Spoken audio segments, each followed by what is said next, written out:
Hey, what's going on, folks? Welcome back to the Real Legend of Gaming. So we are here with Fortnite. Brand new update 1.4 has officially released, and there's been some information that was listed on the Epic website. Specifically, there's the 1.4 release notes along with the patch notes, along with a video on the Fortnite YouTube where the developers actually give us some insight on what they were thinking around the changes, what they were addressing, and some upcoming features that will come out in update 1.5. So there's a lot to cover. What I'm going to do to make it much easier for everyone is I'll go through what the major updates are and the major releases. I'll go over a couple bullet points from the video, and I'll leave a link to the description so you guys can check out the patch notes on the website. But generally speaking, what I gathered from everything, especially with the video that they released, was that they're actively taking feedback from the players of the community, which is amazing. And we've already seen a couple videos from their team, I think very personalized, so it's a great impression when the dev team is very candid and open with the players. It just shows a great relationship, and I'm actually very happy to be a founder of the game because of that. So some of the things that were brought up, obviously there's been some issues with the Xbox One players, so they made that a huge focus of this patch update. So they were able to address those concerns, and from my understanding, Xbox One players should have a much easier time to play now.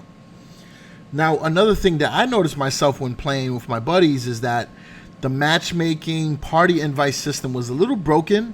So they also made that easier with an update, during the week, and along with more focus during this update as well. One of the things that I want to point out immediately is that you can actually arrange the permissions for the Stormfield inside of the menu now. So you no longer have to go back to the Stormfield every single time to add permissions for someone. You can do it right in the menu. So that's something that's really cool. And since I'm going over some of the changes, let's go right into the rest of them. So we'll start off with the major known issues, right? Players are sometimes shown 0 zone score and XP when completing missions, but are still awarded XP and skill points upon returning to front end. So they're aware of that. I've experienced that also, where I didn't get experience, but then all of a sudden I did. So they're going to make it more transparent so that you understand what's going on and there's not a mystery with the XP. Like I stated earlier, the friend and party invites are sometimes delayed or they fail altogether. That's going to be fixed.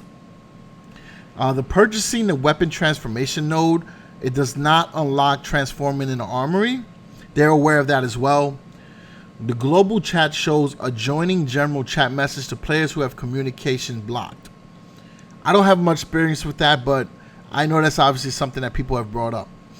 Party Finder does not populate newly added PSN Xbox Live friends while the title is running. That is something that is a bit of a hassle, right? Like if you added new friends while the game is going on, you have to shut down the game and go back in from the beginning. That can cause a delay, especially when you're streaming. So I'm glad they're fixing that. Now, as far as the major updates, the first one that they mentioned, I actually think is pretty cool. So with the HUD, you can actually turn off certain elements. So you can customize your HUD visibility settings and turn off things like player info, score bars, quest progress, action status, chat, quick bar. Anything else that you see on the settings menu has an on and off switch for the visibility settings.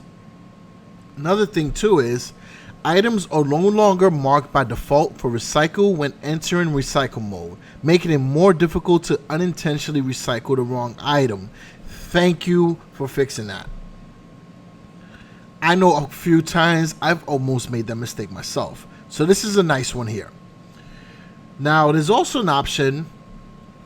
I don't know how many people this is really affected by, but I still think it's pretty cool to be able to do this. They added an option to toggle visibility of hats and backpacks on heroes. So basically what it means is, you know how Ramirez wears a hat? And let's say you want to see her ponytail. You have the option of turning off the hat so that you can see it. Or let's say your hero had a backpack, you can turn that off as well. So, you know, some folks did have issues with that, so they addressed it, which is pretty cool, right? Now, also, they updated visuals in the skill tree to make it more obvious which node is currently selected. That was a pet peeve of mine as well. There was a couple times where I thought I was doing an upgrade, and in actuality, I was on a completely different node.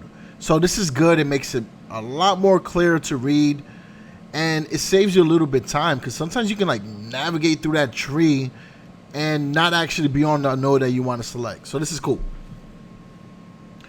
Next thing up is they added an option in the main menu to set Stormfield building permissions for party members. Now this I briefly touched earlier, but I think what's most important is you do not need to run to your storm shield in the middle of a battle. That was something that was huge for some people, especially if you're playing and someone joins mid-game. You have to run back to set the permissions. So this helps out a lot. They also added a notification for players who load into another player's Stormfield mission if they attempt to do something they do not have permission to do. I've been fortunate enough to be with a team that knows their role. Sound like The Rock right there, right? But this is good in case you have that one person who wants to go above their permissions and try to do something they're not supposed to do. You'll get a notification. Next up is the ammo crafting page in the inventory now shows weapons the player currently has equipped. This permits seeing their ammo counts during crafting. I like that a lot. There's been several times where I wanted to see exactly how much ammo I had for, let's say, the shotgun. I wanted to see the shotgun shells, but I had to scroll through the whole list in order to get to that. So now it will immediately show you what you have equipped first. That's really good. This here was a big complaint, and I'm actually surprised that it happened, but the Ninja and Outlander quests were not being displayed in the campaign map, but now they are. So easy fix, right? That was taken care of. Now the rest of the stuff I'm not going to go into because some of the stuff is very detailed and it's not really game changing, but like there's been some changes to the art, to the audio, and then there's also been some fixes to some of the missions in the UI. As far as the gameplay, there's been a couple changes to like the bull rush shield, how enemies can detach. Enemies are now always visible above the clouds on the mini map. Supply drops no longer float before landing on the ground. So there's a lot of specific stuff like that. I'm gonna drop the article link in the description so that you guys can check that out yourself, because a lot of that stuff is like bug issues that they had. And there's another section in there which is cool too, is the known issues section. So if there's something that I didn't mention earlier, I'm almost positive that they're going to address it at some point. So they have a list of all the known issues, which ideally is things that they want to fix and correct, all right? So folks, I appreciate you checking out the 1.4 update video. As you see, there's a lot that's being corrected. The early access is being focused on heavily. They really appreciate us. I got a great vibe from the developers. Again, this is a second personalized video that they've done, and I like it. I really do. And just the whole concept about buying into a game before it comes out, it sounds weird at first, but it's really cool. It's almost like you made an investment. And just to see this game come to life even more, it's kind of like you growing a garden and seeing it grow, right? Or I'm sure there's other analogies that we can use as well. That's like having your rookie quarterback and seeing them blossom to somebody like a Tom Brady or Aaron Rodgers or any other great quarterback, right? Because I'm not showing preference towards anybody. All right, so that's pretty much it. So if it's your first time checking me out, I do cover Fortnite. This is my third video for it. I'll drop the other videos in the description as well. But nonetheless, I really like the game a lot, and I'm glad that I decided to add it as a part of the channel. So if it's your first time, be sure to drop the subscribe button for future updates and other Fortnite related stuff. And if you're a returning sub, I really appreciate the support, and I really hope that you guys join the giveaway. While I'm recording this video, it is the last day today. I will be announcing the winner tomorrow on my Twitter, and I will also copy the announcement over to the YouTube video that announced the giveaway. All right, folks, so that's pretty much it. Thanks for the support. Peace out.